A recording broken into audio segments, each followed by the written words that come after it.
Welcome back everyone to another GearBlocks update. This time I'm going to explain the recent changes to the part behaviour controls. First off, let's have a look at a motor.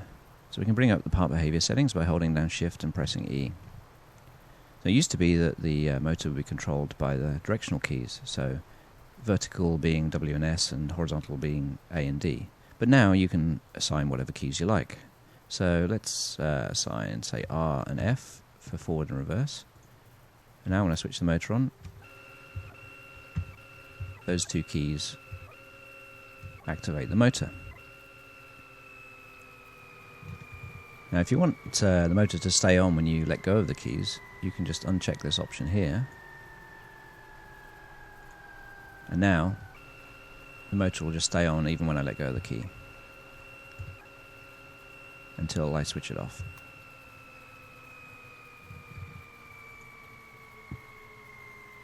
Another new option is the ability to brake the motor to its specified RPM.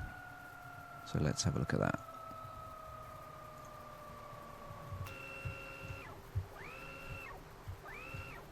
So what's happening now is that when the motor is activated, it'll try and go no faster and no slower than its specified RPM. And when it's deactivated by letting go of the key, it'll try and go no faster or no slower than 0 RPM, so essentially coming to a complete stop. And this can be very useful in certain cases, and I'll give you a demonstration of that in a bit. Lastly, this is another new option here, and what this does is it'll only allow control of the motor when you're seated in the same construction that the motor is part of. So if I turn this on, the keys do nothing. They don't activate the motor anymore. So I add a seat to this construction and get in it. Then now the keys will activate the motor. Jump out, and again they don't do anything. So this can be useful if you have, say, a bunch of vehicles all with the same control key assignments, and you just want to jump between them, activating whichever vehicle you're actually sitting in. Okay, so that's it for the motor. Let's have a look at the servo. So again, just like the motor, you can assign keys to control it, so let's do that. And again, it works much like the servo used to, it's just you have that extra control of which keys that activate it. And similar to the motor as well, there's the option to only allow control when you're seated in the same construction as it.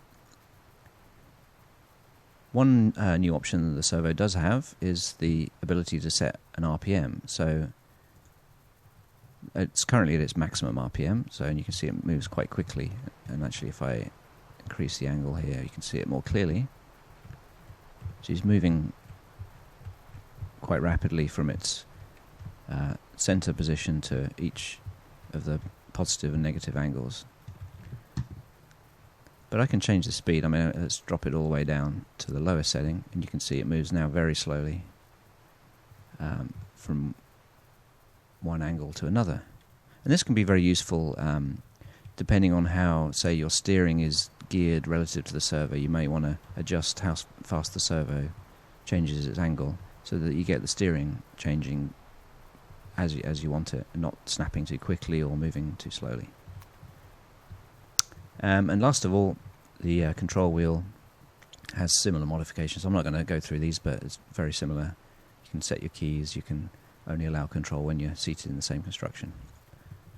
Okay, so let's have a look at a bit of an example just to demo some of these new things. So here we've got a servo that's controlling the steering, assigned to A and D, and only allowing control when I'm when I'm sitting in the construction. Same kind of thing for the motor. We'll turn those on, and you notice because of the speed the servo is set to, the steering kind of centered itself fairly slowly without kind of snapping to its position, which is what it would have done before.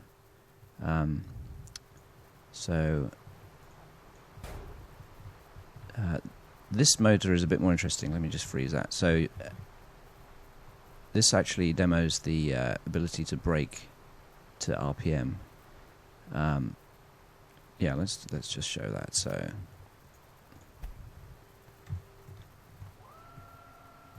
and what you'll notice is that the forks on this forklift just stay in position when I let go of the keys. They'll move. Actually, you know what? I'm going to just turn this off again, just so that the thing doesn't move around quite so much. So yeah, you can see that it moves up and down at the set speed. The forks don't fall any faster than I want them to, and they'll stay in position when I let go of the keys. If I turn that option off, you'll see the problem, which is they'll just... So I can still raise them up, but as soon as I let go of the key, they'll just fall back down again.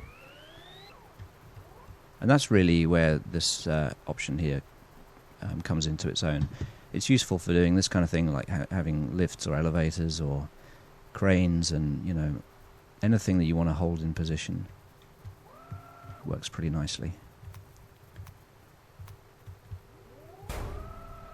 Okay, well, that's it. Thanks for watching, and I'll see you next time.